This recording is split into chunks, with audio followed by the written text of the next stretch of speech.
안녕하세요, 도밀 여러분. 반갑습니다.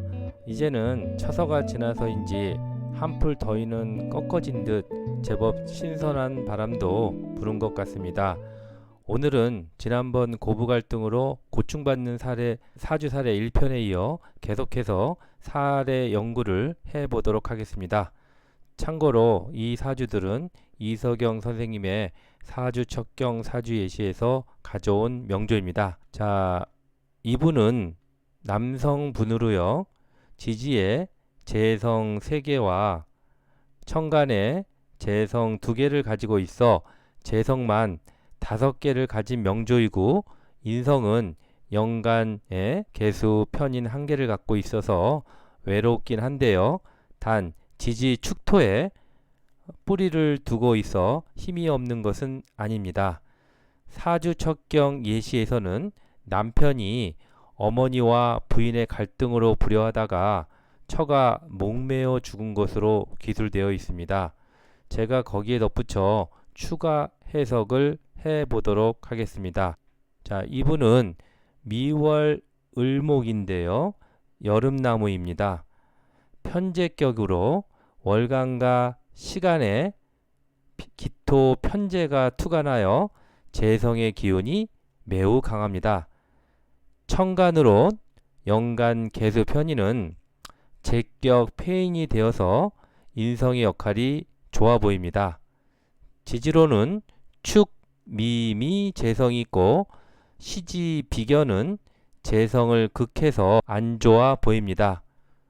공성으론 묘가 자식 자리에 해당하니 자식들이 재물적으로 손해를 많이 끼친다로 해석이 가능합니다. 또한 시지 묘와 일지, 월지, 미토들은 묘미 반합을 하고 있어 이것도 비견화 되니까요. 재물 탈식이 훨씬 심해져서 이분은 결혼을 하시고요. 재산을 많이 탕진하셨을 겁니다. 또한 지지에 토가 이렇게 3개이고 목이 하나이니 이를 토다목절이라고 합니다. 이럴 경우는 이 자식궁인데요. 자식과의 인연이 없지만 또한 을목의 입장에서는 이 묘목에 뿌리가 있어서 마음적으로는 자식들에게 의지하였을 것입니다. 또한 십성으로 보면 비견이니까요. 형제들과의 인연도 없는 그런 인생을 살았을 것입니다. 다음으로 대운 분석을 해보도록 하겠습니다. 일단 대운은 지지의 방향을 중시하는데요. 자, 21세 이전에 사오 대운은요. 식상 대운입니다. 일단 이 시기는 식상 생재되어서 무난했었지만 12세 때 정사 대운에서는 이 정화는 이분의 용신입니다. 연간 개수가 편인이 이 식상을 극하니까요. 편인 도식이 되어서 예를 들면 어머니 때문에 마음이 편안하지 않았고요. 다음으로 22세부터 51세까지의 임묘지는 비겁대운으로 흐릅니다. 일단 폐가 납니다.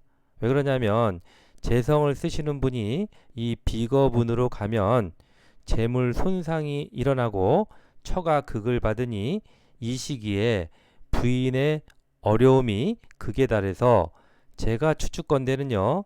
이 42세 갑인 대운에는요. 천간으로는 갑목이 기토를 합거해서 재성이 없어지는 가운데 이 같은 대운에 동착하는 세운 갑목이 왔다면 마지막에 남아있는 기토도 합거해서 재성이 완전히 없어지는 가운데서 지지는 또 임목과 묘목의 합세로 재성을 극하고 있으니 이렇게 되면 처의 자리가 천간지지로 하나도 없어지게 되는 시기가 오니 이 시기에 처에 불행한 일이 있었을 것으로 저는 확신합니다. 다음으로 12세부터 11세까지의 해자축 대운이 오는데요. 4, 5, 2월은 여름이죠. 여름의 을목은 여름나무로 상당히 조우를 중요시합니다. 자, 이 경우는 상당히 꽤나 편안한 시기가 되었을 것입니다. 대운 천간에서도 임수, 개수, 인성이 뜨니까요. 제격 폐인이 되어서 예를 들면 부동산으로, 상속으로, 유산으로 돈을 버는 시기였을 것입니다. 단 72세 대운을 보면 천간에 이렇게 살이 뜨죠. 예, 살이 떴으나 그러나 연간에 뜬 개수 편이니 살인 상생되어서 좋습니다. 하지만 지지로는 해수가 해묘미 삼합이 돼서 역시 용신재성을 합해서 비견으로 극하니 건강적으로는 꽤나 힘들어지는 시기가 되었을 것입니다. 마지막으로 양념으로 한번 하나 더 볼 관점은요. 이분은 연주 개축이요. 백호 대살이 되고요. 또 일주 을미가 또 백호 대살이 됩니다. 이 백호 대살은요. 호랑이가 피를 흘린다는 흉살로 특히 육친적인 화를 당한다는 살인데요. 예를 들어서 교통사고, 비명행사, 관제구설 등으로 해설되기도 합니다. 그런데 을미일의 미토가 재성이니까요. 부인자리가 되고 일주이기 때문에 부인자리가 되고요. 십성으로도 재성이니까 부인이 됩니다. 마찬가지로 개축의 이 축토도 재성이니까요. 이 백호대살의 재성끼리에 또 충이 이렇게 들어가 있죠. 이런 경우는 백호대살의 영향력으로 들어가는 경우가 많습니다. 이럴 때 대운세운에서 또한 충이 되어서 백호를 충하거나 하게 되면 상당히 육친적으로 백호대살의 영향을 받아서 힘들어졌을 것이고 여기에서는 부인이 목매달아 죽는 그런 현상도 일어나게 된 것으로 추측이 됩니다. 오늘은 두 번째 고부 갈등 편 남성 편을 보내드렸는데요.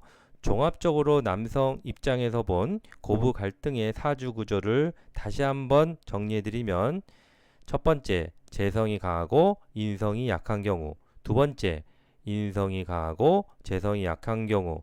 이 두 가지 경우를 보면 역시 재성과 인성의 밸런스가 안 맞았다 이렇게 볼 수 있고요.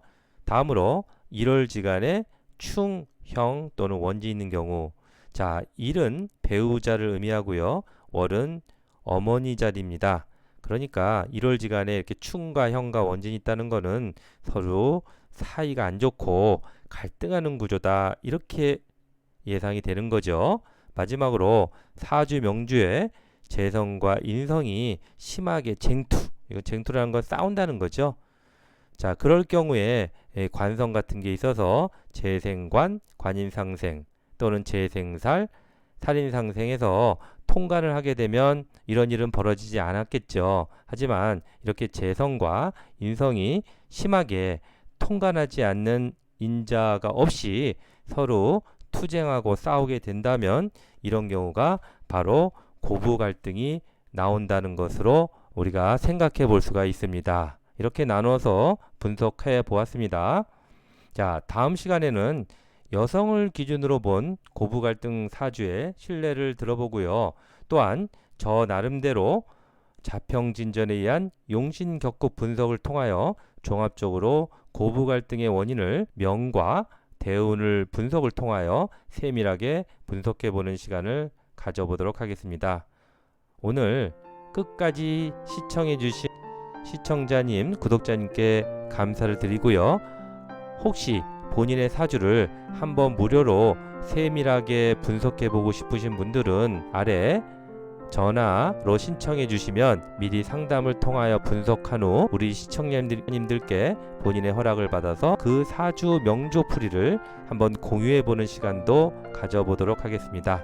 많은 신청 바랍니다. 그럼 다음 시간에 더 좋은 내용으로 찾아뵙겠습니다. 감사합니다. See you.